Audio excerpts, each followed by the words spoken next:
आज मेरी सुहाग रात थी। मोहित मुझे चूमता हुआ मेरे लहंगे के नीचे हाथ डालने लगा। मेरी सांसें तेज हो गई, पर आंखों में आंसू थे। मैंने कहा, मैं किसी और से प्यार करती हूँ। ये सुनते ही मोहित की आंखों में गुस्सा भड़क उठा। उसने मुझे कसकर पकड़ लिया और बोला, इतना बड़ा धोखा। मेरा पति मोहित मेरे करीब आता और अपनी नफरत जताता, पर मेरे जज्बात बेकाबू होने लगे। एक रात उसने होश खोकर नफरत और मोहब्बत की अजब प्रेम कहानी रच दी। दोस्तों, ऐसी कहानियाँ सुनने के लिए चैनल को सब्सक्राइब करें। मेरा नाम नैना है। मैं 22 साल की हूँ। हर माँ बाप की तरह मेरे माँ बाप को भी मेरी शादी की चिंता सताती थी, इसलिए उन्होंने मेरी शादी मोहित के साथ तय कर दी। मैंने माँ से कहा, माँ, मैं शादी नहीं करना चाहती। मेरी जिंदगी पिछले 2 सालों से गम के सागर में डूबी हुई थी। जब भी मौका मिलता मैं फूट फूट कर रोने लगती थी। मैं राहुल से जान से भी ज्यादा प्यार करती थी, पर मेरा प्यार अधूरा रह गया। उसकी मोहब्बत पाने के लिए मैं हर पल तड़पती थी। मैं अपने आप को एक कमरे में बंद करके रखती थी। मेरी अधूरी मोहब्बत की कहानी मुझे जीने नहीं देती थी। ना मैं बाहर निकलती थी, ना किसी से मिलती जुलती थी। मेरे घर वालों ने बहुत कोशिश की मुझे इस गम से बाहर निकालने की, पर मेरा दिल मानता ही नहीं था। आखिरकार मेरे मम्मी पापा ने मेरी शादी तय कर दी। वे चाहते थे कि मैं इस गम के समंदर से बाहर निकलकर जिंदगी नए सिरे से शुरू करूं। एक दिन मैं उदास बैठी थी कि मोहित का कॉल आया। उसने कहा, नैना, मैं तुमसे मिलना चाहता हूँ, अकेले में। शादी से पहले एक दूसरे को जान लेना सही है। मैंने ये बात माँ से कही तो उन्होंने इजाजत दे दी। वैसे तो हमारे यहाँ शादी से पहले ज्यादा मेलजोल नहीं होता, पर मेरी हालत देखकर मम्मी पापा ने इजाजत दे दी। मेरे सारे दोस्त पीछे छूट गए थे और घर वाले समझ चुके थे कि ऐसे मैं मर जाऊंगी या पागल खाने में भर्ती हो जाऊंगी। मैंने सोचा एक बार मोहित से मिल लेती हूँ, क्योंकि 1 महीने बाद शादी की तारीख तय हो चुकी थी। मैं जानती थी कि ये बिना प्यार की शादी है, क्योंकि मेरा प्यार तो राहुल के लिए था, जिसे भूल पाना मेरे बस की बात नहीं थी। मैं सलवार कमीज पहनकर मोहित से मिलने गई। मोहित ने कहा, तुम जीन्स टॉप नहीं पहनती? मुझे लगता है उसमें तुम और खूबसूरत लगोगी। शायद मोहित मॉडल विचारों वाला लड़का था। मैंने कहा, कॉलेज में जीन्स टॉप पहनती थी, लेकिन आप मेरे होने वाले पति हैं, इसलिए माँ ने सलवार कमीज पहनने को कहा। उसने कहा, तुम जो चाहो पहन सकती हो, बस तुम्हारा जिस्म ढका होना चाहिए। जीन्स टॉप में कोई दिक्कत नहीं, कहकर उसने हल्के से मेरा हाथ पकड़ लिया। जैसे ही मोहित ने मेरा हाथ छुआ, मेरे अंदर एक सनसनी सी दौड़ गई। उसने कहा, चलो पार्क में टहलते हैं। शायद 2 साल बाद किसी ने मेरा हाथ पकड़ा था। मर्द का स्पर्श क्या होता है मैं भूल चुकी थी। मुझे राहुल की याद आने लगी, जिसके साथ मैं यूं ही हाथ पकड़कर घूमा करती थी। राहुल मेरी जिंदगी था। कॉलेज के 3 साल हमने मोहब्बत में बिताए थे। वो अक्सर मेरा हाथ पकड़ता, कभी कभी किस करता, और मैं उसके साथ डूब जाती थी। पर आज मेरा हाथ पकड़ने वाला राहुल नहीं, मोहित था। मेरी चिंता यही थी कि मैं उसे कैसे दिल दे पाऊंगी। मोहित धीरे धीरे मेरा हाथ दबा रहा था, अपनी उंगलियों से गुदगुदी कर रहा था। मेरे अंदर एक अजीब सा एहसास जागने लगा। मैं उसकी आंखों में देखने लगी और वह मुझे देखकर मुस्कुरा रहा था। शादी से पहले वह मुझसे 2-3 बार मिला, कभी रेस्टोरेंट में तो कभी पार्क में। वो कहता, मुझे घूमने फिरने का बहुत शौक है, शादी के बाद मैं तुम्हें बहुत घुमाऊंगा। नैना, तुम बहुत खूबसूरत हो, मेरी तो किस्मत बदल जाएगी। वो हमेशा अच्छी अच्छी बातें करता। उसने ये भी कहा, शादी के बाद अगर तुम कुछ करना चाहती हो तो कर सकती हो। मैंने कहा, मोहित, मेरे भी कई सपने थे, पर मैं कुछ पूरा नहीं कर पाई। उसने कहा, मैं तुम्हारा साथ दूंगा अपने सपनों को पूरा करने में, बस एक बार तुम मेरी हो जाओ। इसी तरह बातों बातों में दिन बीत गए और मैं शादी करके मोहित के घर आ गई। आज मेरी सुहागरात थी और मेरा दिल तेजी से धड़कने लगा। अब तक मैं मोहित से दोस्त की तरह मिलती थी, उसे दोस्त ही मानती थी। प्यार एक ऐसी चीज है जो बार बार नहीं होता। अगर किसी से प्यार हो जाए तो उसे भूलना मुश्किल है। मैं राहुल की बनना चाहती थी, पर आज मोहित की हो चुकी थी। मुझे समझ नहीं आ रहा था कि जब तक वह मेरा मन नहीं जीत लेता, मैं अपना तन उसे कैसे सौंप दूं। रात हो चुकी थी। मोहित मेरे कमरे में आया, दरवाजा बंद किया और मुस्कुराता हुआ मेरे पास आ गया। उसने मेरा हाथ पकड़ा और कहा, वो घर आ गई जिसका मुझे बेसब्री से इंतजार था। कहकर वो मेरे बिल्कुल करीब आ गया। उसके चेहरे पर मेरे लिए प्यार नजर आ रहा था। उसकी सांसें मेरी गर्दन पर महसूस होने लगी। उसने मेरा घूंघट उठाकर नीचे फेंक दिया। उसकी नजर मेरे सीने पर पड़ी। हल्के हाथों से वह मुझे गुदगुदी करने लगा। मेरी सांसें भी उखड़ने लगी। उसने अपने होंठ मेरे होंठों के करीब लाकर हल्का सा किस किया, फिर मेरे गालों को चूमने लगा। धीरे धीरे वह मेरी गर्दन और सीने को चूमने लगा। जैसे ही उसने अपना हाथ मेरे लहंगे के नीचे सरकाया, मेरी जान निकल गई। मैंने आंखें बंद कर ली। मुझे राहुल की याद आने लगी। कैसे उसने मुझे सुहागरात के सपने दिखाए थे। बातों बातों में ना जाने कितनी बार मैं राहुल के साथ ये सब कर चुकी थी, पर आज मेरे जिस्म को कोई अनजाना मर्द छू रहा था जो मेरी मोहब्बत नहीं था। यही सोचकर मेरी आंखों में आंसू आ गए। मोहित ने मेरे आंसू देखे तो पीछे हट गया और बोला, क्या बात है, तुम्हारी आंखों में आंसू क्यों हैं?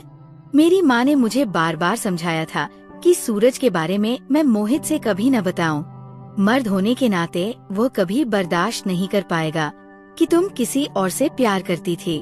बहुत समझा बुझाकर माँ ने मुझे विदा किया था, लेकिन उनकी सीख उस वक्त मेरे दिमाग से निकल गई। मैंने मोहित से कह दिया, मैं किसी और से प्यार करती हूँ। ये सुनते ही मोहित के चेहरे का भाव पूरी तरह बदल गया। जिस चेहरे पर अभी तक मोहब्बत झलक रही थी, उसमें अब नफरत साफ नजर आने लगी। उसकी आंखों में गुस्सा चमक रहा था। उसने मुझे कसकर अपनी ओर खींच लिया, अपने जिस्म से चिपका लिया। मेरी हालत खराब होने लगी, सांसें तेज हो गई। वह बोला, इतना बड़ा धोखा। उसकी आंखें लाल हो चुकी थी। चेहरा ऐसा हो गया था मानो कोई तूफान उसकी जिंदगी से गुजर गया हो। गुस्से में उसने मुझे किस करना शुरू कर दिया। थोड़ी देर बाद उसने मुझे छोड़ दिया और अपनी जगह पर जाकर लेट गया। मैं हक्की बक्की वही बैठी रही। सोचने लगी कि मैंने तो सच बोला था। शायद माँ की बात मान लेनी चाहिए थी। ये सच्चाई छुपा लेनी चाहिए थी। मैं तो शुरू से ही उसे सब बताना चाहती थी। जिस इंसान से मैंने शादी की, उसे धोखे में नहीं रखना चाहती थी, पर उसके चेहरे की रौनक देखकर दिल की बात कह नहीं पाई। फिर मैं भी वही लेट गई और सो गई। सुबह उठी तो देखा मोहित कमरे में नहीं था। बाहर निकली तो मेरी सास मेरे पास आई और बोली, मोहित तो काम पर चला गया। उसने तो छुट्टी ले रखी थी। न जाने उसे क्या हो गया। तुम बुरा मत मानना बेटा, जरूर कुछ जरूरी काम होगा। मैं समझ गई थी कि मोहित छुट्टी के बावजूद काम पर क्यों गया। वह मुझसे दूर रहना चाहता था। दिन भर मैं अपनी सास का हाथ बंटाती रही। शाम को सास से इजाजत लेकर मैं मंदिर चली गई। लौट कर आई तो देखा मोहित काम से वापस आ चुका था। वह बैठकर चाय पी रहा था। मुझे देखते ही गुस्से से मेरी ओर देखने लगा। मैं अपने कमरे में चली गई। थोड़ी देर बाद वो हवा के झोंके की तरह कमरे में आया, दरवाजा बंद किया, मेरे बाल पकड़ लिए और खींचते हुए मुझे दीवार से सटा दिया। मेरे बिल्कुल करीब आकर बोला, कहाँ गई थी तुम? मैं घबरा गई। बोली, मैं मंदिर गई थी माँ जी से इजाजत लेकर। उसने कहा, झूठ, सब झूठ। तुम जैसी बेगैरत औरत को मैं अच्छे से जानता हूँ। अपने यार से मिलने गई थी ना? तुम्हें शर्म नहीं आती? मुझसे शादी की और चोरी छिपे अपने यार से मिल रही हो। उसकी बात सुनकर मेरी आंखों में आंसू आ गए। मैं रोने लगी और बोली, मोहित, तुम मुझ पर ऐसा इल्जाम कैसे लगा सकते हो? तुम बिना सोचे समझे कुछ भी बोल रहे हो। उसने कहा, तुम्हारे इन झूठे आंसुओं का मुझ पर कोई असर नहीं होगा। थोड़ी देर बाद उसने मुझे छोड़ दिया और कमरे से बाहर चला गया। मैं खड़ी खड़ी कांपने लगी। मोहित की हरकत ने मुझे बहुत ठेस पहुंचाई थी। अगले दिन मोहित फिर काम पर चला गया। वापस आकर बोला, माँ, मैं दुबई जा रहा हूँ। वहाँ 3 महीने का काम है। मेरी सास हैरान हो गई और बोली, बेटा, तेरी तो अभी अभी शादी हुई है। नई बहू को छोड़कर जाने की बात कैसे कर सकता है? इतने सालों तक तू कभी बाहर नहीं गया, अब शादी हुई तो दुबई का काम ले लिया। एक काम कर, नैना को भी साथ ले जा। तुम दोनों का 3 महीने का अच्छा हनीमून हो जाएगा। माँ के सामने वो कुछ न बोल सका, लेकिन कमरे में आकर मुझ पर चिल्लाने लगा। बोला, तुमसे दूर जाने के लिए ही मैं दुबई जा रहा हूँ। मैं बेड पर बैठी थी, उसकी ओर देखने लगी। वह मेरे पास आया, अपने हाथ मेरी गर्दन पर रख दिए और तेजी से दबाने लगा। बोला, तुम्हें देखता हूँ तो तुम्हारे धोखे के बारे में सोचता रहता हूँ। मेरी सांस रुकने लगी। मैंने कहा, मोहित, मुझे दर्द हो रहा है। ये सुनकर उसने अपनी पकड़ थोड़ी ढीली की। मेरे बिल्कुल करीब आकर बोला, मुझे भी दर्द होता है, दिखाई नहीं देता? तुम समझोगी भी नहीं क्योंकि तुम किसी और से मोहब्बत करती हो। ये कहते हुए उसकी आंखों में आंसू आ गए। वो बाहर चला गया। उसकी ये बेरुखी मुझे काटने को दौड़ती थी। मोहित की नफरत मेरे सीने में चुभने लगी। उसने पूरी बात जानने की कोशिश भी नहीं की। मैंने तो बस अपना गम बांटने के लिए सच बताया था, लेकिन उसका ये गुस्सा और नफरत मुझे सहन नहीं हो रहा था। रात को वह कमरे में सोने आया। मैं मोहित की ओर देख रही थी। वह अपनी शर्ट उतारने लगा। मेरी नजर उसके जिस्म पर थी। वो बहुत ही हैंडसम था, मस्त बॉडी थी। कोई भी लड़की उसे देखकर उसके प्यार में पड़ सकती थी। उसके चेहरे पर एक तेज था। अचानक मोहित की नजर मुझ पर पड़ी। उसने देखा कि मैं उसके बदन को निहार रही हूँ। तुरंत कपड़े उतारकर मेरे पास आया और बोला, क्या देख रही हो? उसकी बात से मैं थोड़ा सक्का गई। मैंने कहा, नहीं, ऐसा कुछ भी नहीं। वो बोला, मैं सब समझता हूँ। यही सोच रही हो ना कि तुम्हारा बॉयफ्रेंड मुझसे ज्यादा हैंडसम है? मैंने आंखें बड़ी करके कहा, आप बहुत ज्यादा हैंडसम और अट्रैक्टिव हो। मैं आपकी बॉडी देख रही थी।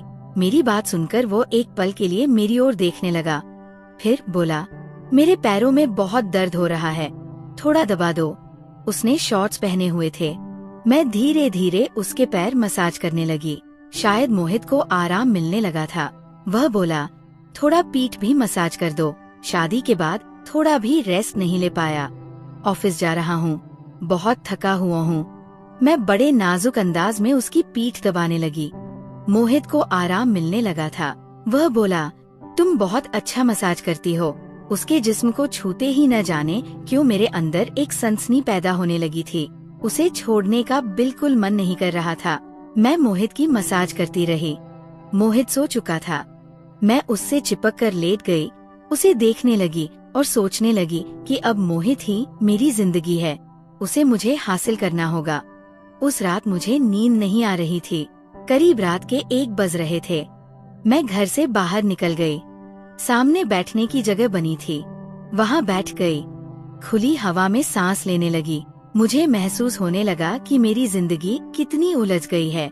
अचानक किसी ने मेरे कंधे पर हाथ रखा। मैं घबरा गई। मैंने कहा, कौन है? पीछे मुड़कर देखा तो मोहित था। मैंने कहा, तुम यहाँ? वो हंसने लगा और बोला, किसी और को उम्मीद कर रही थी? अपने बॉयफ्रेंड को बुलाया है ना, ताकि तुम्हारी जरूरत पूरी हो सके। मोहित के चेहरे पर नफरत और गुस्सा था। मुझसे अब बर्दाश्त नहीं हुआ। मैंने कहा, तुम कुछ भी कह देते हो बिना सोचे समझे। मेरे बारे में ऐसी गंदी बातें कैसे कर सकते हो? उसने कहा, रात के 1 बजे मेरी पत्नी चुपके से घर से बाहर निकल कर बैठी है। मैं तुम्हारे बारे में क्या सोचूं? सती सावित्री हो, अपने प्रेमी का इंतजार कर रही हो ना? मैं खड़ी हो गई और बोली, राहुल मर चुका है, भगवान के पास है, कभी वापस नहीं आएगा। 2 साल पहले उसकी मौत हो चुकी है। उसकी मौत की जिम्मेदार मैं खुद को मानती थी, इसलिए सदमे से बाहर नहीं निकल पाई। रोज घुट घुट कर मरती थी। ये कहते कहते मेरी आंखों में आंसू आ गए। फिर मैं अंदर आकर कमरे में लेट गई। थोड़ी देर बाद मोहित भी मेरे पास आकर लेट गया। हमारे बीच कोई बातचीत नहीं हुई। मैं सिसक सिसक कर रो रही थी और राहुल की याद में खो गई। कॉलेज खत्म होने के बाद राहुल ने जॉब ले ली थी। उसने मुझसे वादा किया था, 1 साल में तुमसे शादी कर लूंगा, थोड़ा सेटल हो जाऊं। लेकिन 6 महीने बाद उसने बताया कि उसे दुबई में जॉब ऑफर मिला है, सैलरी यहाँ से ज्यादा है। वह 1 साल के लिए दुबई जाना चाहता था। मैं रोने लगी, उससे लिपट गई और बोली, मुझे छोड़कर मत जाओ, मैं कम पैसे में भी गुजारा कर लूंगी। तुम्हारे बिना मैं जी नहीं सकती। तुमसे बेइंतहा मोहब्बत करती हूँ। वह मुस्कुराया और बोला, पगली, तुम्हारे लिए ही जा रहा हूँ। जिस इंसान से मैं हद से ज्यादा मोहब्बत करता हूँ उसे राजरानी बनाकर रखूंगा। इसके लिए ज्यादा पैसा कमाना होगा, बस 1 साल इंतजार कर लो। वह मुझे छोड़कर चला गया। हमारी वीडियो कॉल पर बात होती थी। मैं उसके लिए तड़पती रहती थी। 6 महीने बाद राहुल मुझसे मिलने इंडिया आने वाला था क्योंकि मैं बहुत रोने लगी थी। मैंने कहा, राहुल, मैं एक पल भी तुम्हारे बिना नहीं जी सकती, एक बार आकर मिल जाओ। उसने कहा, ठीक है, 15 दिनों के लिए आता हूँ। पर राहुल नहीं आया। उसकी मौत की खबर आई। एयरपोर्ट के रास्ते में उसका एक्सीडेंट हो गया था। उसी दिन उसकी मौत हो गई। तब से मैं खुद को उसकी मौत का जिम्मेदार मानने लगी। अगर मैं उसे इंडिया न बुलाती शायद वह जिंदा होता। आज मैं बेड पर लेटे लेटे रो रही थी। अचानक मोहित ने मेरे कंधे पर हाथ रखा और बोला, देखो, सो जाओ, इतना मत रो, इससे तुम्हारी तबीयत खराब हो जाएगी। जल्दी हमें दुबई जाना है। मैं उसकी आंखों में देखने लगी। मोहित मुझे दुबई ले जाना चाहता था। मैंने आंसू पोंछकर पूछा, मुझे भी अपने साथ ले जाओगे? वह बोला, तुम्हें छोड़कर मैं कहाँ जाऊँगा? उस वक्त मुझे नहीं पता क्या हुआ। मैं मोहित से लिपट गई और उसे राहुल के बारे में सब बता दिया। कैसे 2 साल तक मैं डिप्रेशन में चली गई थी। मोहित ने शांत भाव से मेरी सारी बातें सुनी। उसने पूछा, उसकी कोई तस्वीर है तुम्हारे पास? मैंने कहा, ढेर सारी तस्वीरें थीं, पर मैंने सब डिलीट कर दी। शायद उसकी सोशल मीडिया पर कुछ तस्वीरें हों, पर 2 साल से वह भी बंद है। फिर मैंने राहुल की तस्वीर ढूंढकर मोहित को दिखाई। राहुल देखने में मोहित से ज्यादा हैंडसम नहीं था। बहुत मामूली सा लड़का था, लेकिन काफी तेज था। उसने मुझसे कई बार झूठ बोला था। मोहित कभी झूठ नहीं बोलता। मैंने कहा, मोहित, तुम और राहुल में यही फर्क है कि तुम सच्चे इंसान हो। मुझे तुम्हारी सच्चाई बहुत पसंद है, लेकिन तुमने बिना सच जाने मुझ पर बड़ा इल्जाम लगाया था। मैं तुम्हें सच्चाई बताना चाहती थी। उसने कहा, सो जाओ, रात बहुत हो गई है, कल मुझे ऑफिस जाना है। हम दोनों सो गए। मोहित मुझे दुबई ले जाने की तैयारी करने लगा। मुझे तब नहीं पता था कि मेरी जिंदगी में कौन सा नया भूचाल आने वाला था। हमारे बीच अब भी दूरियां थी। मोहित मुझे हाथ भी नहीं लगाता था। मुझे डर था कि कहीं हमारा रिश्ता टूट न जाए। लेकिन जब वो ऑफिस से घर आता, मुझे अपने ऑफिस की बातें बताता। मैं भी उसे अपनी जिंदगी की बातें शेयर करने लगी थी। वह दिन आ गया जब हम दुबई जाने वाले थे। हम दोनों 2 अजनबी थे। मोहित मेरा ध्यान तो रखता था, पर मेरे करीब नहीं आता था। दुबई आए हुए 3 दिन हो गए थे। एक दिन मोहित बहुत परेशान होकर घर आया। उसकी हालत देखकर मैं घबरा गई। उसे बैठाया और कहा, मोहित, क्या हो गया? आप बहुत परेशान लग रहे हैं। ये अनजान देश है, बताओ क्या हुआ? मेरी बात सुनकर वह मुझे देखने लगा। उसके चेहरे पर उदासी थी। बाहर तेज बारिश हो रही थी, बादल गरज रहे थे। दुबई में ऐसी बारिश कम ही देखने को मिलती थी। जाने कौन सा तूफान मेरी जिंदगी में आने को तैयार था। मैं मोहित की ओर देख रही थी। उसने एक लिफाफा मेरे हाथ में रख दिया। मैंने लिफाफा खोला तो उसमें एक पता लिखा था। मैं हैरान परेशान नजरों से मोहित की ओर देखने लगी। उसने मेरी आंखों में देखते हुए कहा, तुम्हारा प्रेमी रोहन जिंदा है। ये सुनकर मुझे अपने कानों पर यकीन नहीं हुआ। उसने आगे कहा, वो इसी पते पर रहता है। ये सुनते ही मेरी आंखों में आंसू छलक आए। मैंने कहा, ये कैसे मुमकिन है? 2 साल से तो मैं उसके मरने के गम में डूबी थी। मेरे दिमाग में कुछ समझ नहीं आ रहा था। मोहित ने मेरा हाथ थाम लिया और बोला, चलो, मैं तुम्हें उसके पास छोड़ देता हूँ। मैं जानता हूँ तुम उससे प्यार करती हो। मैं तुम दोनों के प्यार के बीच दीवार नहीं बनना चाहता। ये कहते हुए उसकी आवाज भर्रा गई। वह मुझे अपनी कार में बिठाकर ले जाने लगा। बाहर बारिश हो रही थी। मैं सोच में डूब गई। क्या ईश्वर खुशी के आंसू बहा रहे हैं कि मैं अपने प्यार से मिलने जा रही हूँ, या गम में कि मैं मोहित से जुदा हो रही हूँ? मेरे मन में ऐसी घबराहट थी कि मैं कुछ बोल भी नहीं पा रही थी। मेरा दिमाग जैसे काम करना बंद कर चुका था। किसी तरह हम उस पते पर पहुँचे। मोहित ने मेरी ओर देखा और कहा, यही घर है। मैं उसकी तरफ देखने लगी। मेरी आंखें नम थी।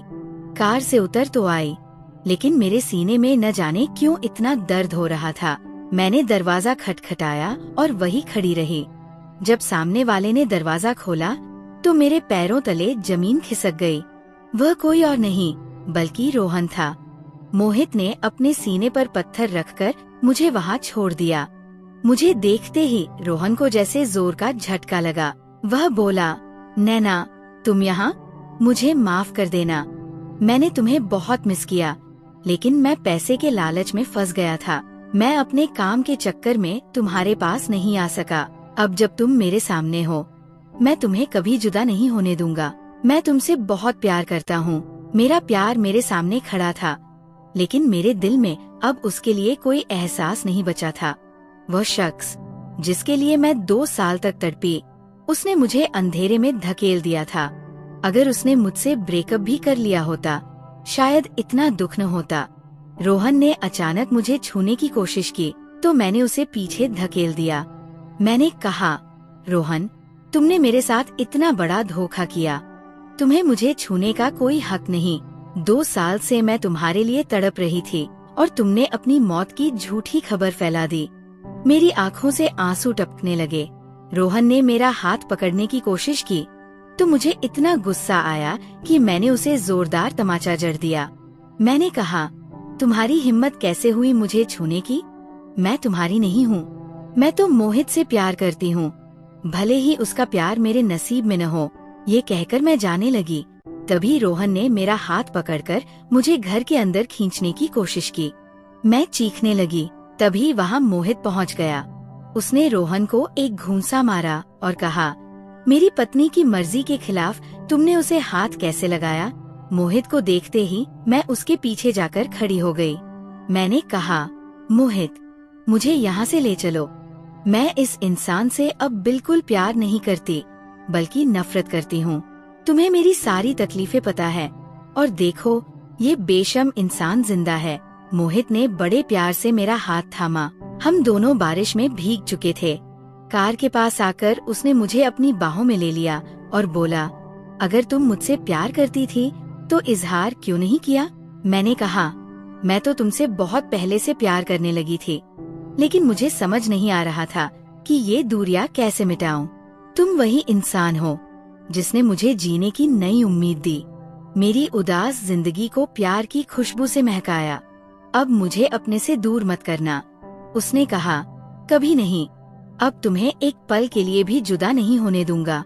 हम दोनों साथ वापस चल पड़े। रोहन वही खड़ा खड़ा हमें देखता रह गया। कई लोगों को सच्चा प्यार नहीं मिलता और कुछ लोग प्यार पाकर भी उसे गवा देते हैं। दोस्तों, कहानी कैसी लगी? अगर अच्छी लगी हो तो चैनल को सब्सक्राइब करें। धन्यवाद।